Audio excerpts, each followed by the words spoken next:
Nous allons à présent procéder à la configuration du service DHCP. Ce service qu'on peut configurer sur l'interface LAN comme sur l'interface DMZ euh, de notre pfSense. Donc, le DHCP déjà, c'est un protocole euh, qui renvoie, DHCP, c'est l'acronyme qui renvoie à Dynamic Host Configuration Protocol. En fait, c'est un protocole qui est essentiel pour pouvoir attribuer dynamiquement les adresses IP dans un réseau IP et aussi d'autres configurations réseau comme la passerelle par défaut, le DNS, etc., qui a donc pour finalité de réduire conséquemment les besoins qui consistent à administrer manuellement ces paramètres-là sur des terminaux, sur des périphériques. Donc, lorsqu'une machine démarre sans configuration initiale, elle va classiquement utiliser le broadcast pour pouvoir obtenir une IP via le DHCP. Donc, l'adresse IP de broadcast ici qui est utilisée par les machines, c'est 255.255.255.255. Donc, dans notre cas ici, comme sur ce schéma, nous avons un client. Admettons le client, c'est peut-être Windows 10. Nous l'avons configuré en dynamique. Le client est en dynamique. Quand nous allons démarrer ce poste-là, le client qui va nécessiter une adresse IP va dans un premier temps envoyer un message DHCP Discovery. DHCP Discover en broadcast. Ce message DHCP Discover qui est envoyé en broadcast sur le réseau local aura pour but ici de chercher des serveurs DHCP disponibles. Les serveurs DHCP, s'il y en a, ou un serveur, ou le serveur DHCP, qui vont recevoir donc ce message DHCP Discover, vont répondre avec un message DHCP Offer. Donc nous avons la flèche ici. Donc initialement, le client envoie un DHCP Discover vers le serveur. Ce serveur-ci, c'est ce serveur DHCP. Et le serveur DHCP envoie un message en retour DHCP Offer. Donc, le message là va contenir l'adresse IP que le serveur va proposer au client Windows 10 par exemple, avec d'autres paramètres de configuration réseau comme le masque par défaut, la passerelle par défaut, les adresses des serveurs DNS. Et lorsque le client va recevoir donc ce DHCP offer du serveur DHCP, il va donc sélectionner le client qui va recevoir ce DHCP offer va sélectionner l'offre et va répondre en envoyant un autre message au serveur DHCP, le message DHCP request, pour signaler, pour indiquer ici qu'il accepte l'offre du serveur DHCP. Donc, ce message-là est toujours envoyé en broadcast pour informer donc, le serveur DHCP qu'il a accepté le, la proposition faite par le serveur DHCP. Dès lors que le client a envoyé un DHCP request, le serveur va confirmer donc l'attribution, va confirmer, voilà, nous avons ici le DHCP request, donc tout ce qui est en bleu là, ce sont les messages envoyés par le client. Donc, dès qu'il a reçu la proposition du serveur, il envoie en retour un DHCP request. Et dès que le serveur va recevoir donc ce message DHCP request, le serveur va donc confirmer l'attribution de cette adresse IP au client via le message DHCP ACK. Donc, DHCP ACK pour Acknowledgement. En fait, c'est un message qui va contenir simplement la durée du bail, qui n'est rien d'autre que le temps pendant lequel le client va pouvoir utiliser cette adresse IP avant de pouvoir renouveler une autre demande. Donc voilà un peu fondamentalement comment le processus du, du DHCP fonctionne dans l'environnement pfSense comme dans d'autres environnements. Donc, ce que nous allons faire dans le cadre de cette démonstration, c'est de configurer donc le serveur DHCP, le service DHCP sur notre interface LAN. Donc, nous, on va choisir dans notre cas ici de mettre en œuvre ce service-là sur l'interface WAN, sur l'interface LAN autant pour moi. Donc, nous allons aller sur notre page, sur notre PF5, donc accessible via son IP en 172.16.1.254. Et nous avons ici le menu Services. Et dans Services, nous voyons ici DHCP Server. Donc, je vais cliquer sur DHCP Server. Donc, nous allons ici, nous avons ici la première case ici, Enable DHCP Server on LAN Interface. Donc, il va falloir cocher cette case ici pour pouvoir activer le service DHCP sur l'interface sélectionnée. Donc, déjà, même avant d'arriver sur les différentes options, nous voyons que nous avons l'interface LAN ici et nous avons aussi l'interface DMZ. Donc, comme on a dit précédemment, on le fera sur l'interface LAN, mais on peut le faire de la même façon sur l'interface DMZ. Donc, nous revenons sur le LAN. Nous allons dans un premier temps cocher cette case ici pour activer le service DHCP sur le LAN. Nous avons aussi BootTP pour Bootstrap Protocol.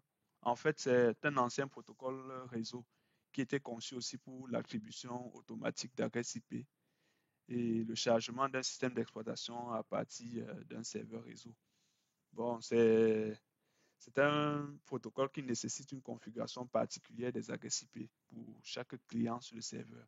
Contrairement au DHCP, lui, il ne gère pas les baux d'adresse en attribuant les adresses IP de manière indéfinie. Lui, il attribue simplement les IP de manière indéfinie si on n'a pas de bail. Donc, en fait, le BootTP ici a été remplacé par le DHCP qui offre plus de flexibilité, plus de fonctionnalités comme la gestion dynamique des IP, la réattribution après expiration des baux. Donc le BootTP ici ne prend pas en compte la durée de bail. Donc nous, on va ignorer donc cette fonctionnalité. On va laisser cette case-là sans cocher. Bon, puisque nous, on veut mettre simplement en place ici le DHCP. Et nous allons par la suite ici, nous avons ici tout en bas, on va descendre tout en bas ici, on va définir notre étendue, notre range. Donc, concernant le range ici, on peut prendre par exemple 172.16.100 à 172.16.200. C'est un exemple. On peut choisir. Donc, on a la possibilité de choisir, donc, à l'exception de l'adresse IP qui est allouée à notre client Windows 10, qui est en 172.16.1.10, et également l'adresse IP qui est allouée à l'interface LAN de notre PF5, qui est en 172.16.1.254, et également l'adresse IP de broadcast qui est la 172.16.1.255 et l'adresse du réseau 172.16.1.0. On ne peut donc définir des IP qui ne font pas partie de ce que j'ai tantôt énuméré là. Donc moi j'ai choisi ici librement de 1.100 à 1.200.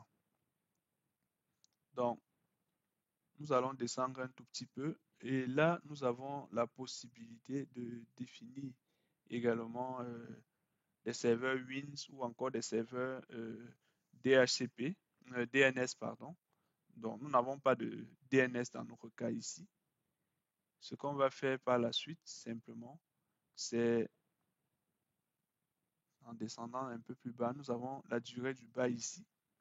La durée du bail par défaut ici est de 7200 secondes et le maximum c'est 86 400. Ces durées-là sont ajustables, on peut les modifier. Donc, dans notre cas ici, on va, donc quand on a 7200 secondes ici, ça correspond à 2 heures. Bon, nous n'avons pas de contraintes particulières. Et 86 400 secondes correspond à un jour. On va laisser ainsi, puisque nous sommes dans le cadre d'un laboratoire. Mais maintenant, en production, on peut avoir d'autres exigences qui vont nous permettre donc de définir une durée un peu plus longue pour permettre donc aux utilisateurs de conserver ces adresses-là pendant, disons, même 3-4 jours avant de pouvoir faire le renouvellement. Donc, on va descendre plus bas et tout ce que nous avons maintenant, c'est de pouvoir, on va ici, un peu plus bas ici, nous avons quelques options. Nous avons Static ARP. Donc, si cette option, si on l'active, elle va donc permettre au DHCP de créer des entrées ARP, donc pour Address Resolution Protocol. Donc, ARP, c'est un protocole réseau qui est utilisé pour trouver l'adresse MAC qui correspond à une adresse IP spécifique. Bon, ce n'est pas trop nécessaire pour le fonctionnement de notre DHCP. Nous avons le Time Format Change. Là, c'est le changement de format d'heure. Donc, cette option va permettre d'afficher la durée du bail DHCP en heure locale au lieu de UTC. Donc, on peut cocher cette case-là. Nous avons Static Graphs qui va permettre de suivre les graphiques pour les statistiques de bail que nous avons définies sur notre DHCP. On peut aussi cocher ça. Et nous avons le pin check ici pour la vérification du ping. Donc, en fait, c'est cette case que nous allons cocher va nous permettre simplement de configurer le serveur pour qu'il envoie une requête ping à une adresse IP avant de l'attribuer afin de garantir que cette adresse IP n'a pas encore été utilisée par une autre machine. Donc, on va cocher ça. On va cocher cette case-là.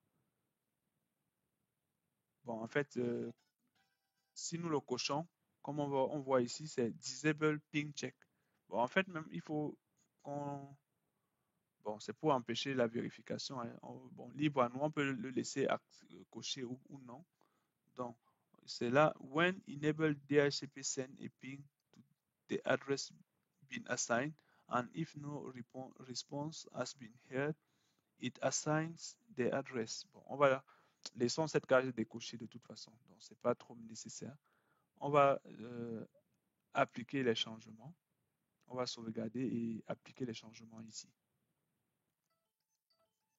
À partir de là, maintenant, nous avons notre serveur DHCP qui est fonctionnel sur l'interface LAN.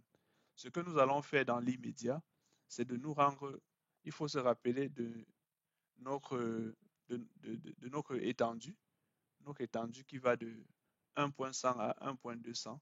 Nous allons maintenant nous rendre sur le poste client qui est dans l'interface, qui est dans le LAN, et nous allons le mettre en dynamique. Donc, je vais aller dans les connexions réseau, ncpa.cpl, comme ceci, et je vais changer le mode, quitter du mode statique au mode dynamique. Donc, je vais le mettre en dynamique comme ceci. OK, je ferme. Et là, c'est en cours de chargement. OK. Donc là, on va vérifier quels sont les IP quelle est l'adresse qui a été attribuée. Là, on voit 172.16.1.100, qui est l'adresse IP, qui est la première IP de notre étendue ici, 1.100. C'est cette adresse-là qui a été reçue par notre client. Et nous constatons même également qu'il y a la passerelle en 1.254 qui a été attribuée. Bon, pour le DNS, étant donné qu'on n'a pas modifié, oui, il y a le DNS ici, on aurait dû, bon, comme on n'a pas inscrit une valeur, le système a pris par défaut la 172.16.1.254. Bon, on n'a pas de DNS dans notre cas ici, donc c'est pour cette raison qu'on a cette IP-là. Et maintenant, si on se rend dans sur notre, si on se rend ici sur notre PF5, dans la rubrique status, ici, on va avoir ici DHCP list pour pouvoir voir les IP qui ont été alloués. Bon, là, on voit d'abord qu'on a notre étendue qui va de 1.100 à 1.200 et nous avons la 1.100 qui a été attribuée à notre poste client. Bon, le nom de ce poste, c'est desktop. Bon, je ne l'avais pas changé. C'est la 1.100 qui a été attribuée. Donc, on peut comme ça visualiser les IP qui ont été reçus par les machines de manière dynamique, qui ont été reçus dynamiquement par les différents postes qui font partie du LAN de notre PF5. Donc, voilà un peu fondamentalement comment se passe la mise en œuvre du service DHCP, qui est très simple d'ailleurs. Et c'est comme on le fait classiquement sur d'autres solutions. Je vois là par exemple le serveur Windows, c'est pareil. Ou encore les, les routeurs de marque Cisco, on peut également mettre en place ce service-là.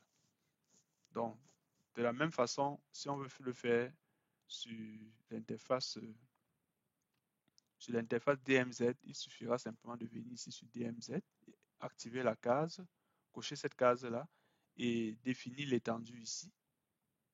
Et éventuellement le DNS si on en a, et autres éléments comme par exemple la durée du bail.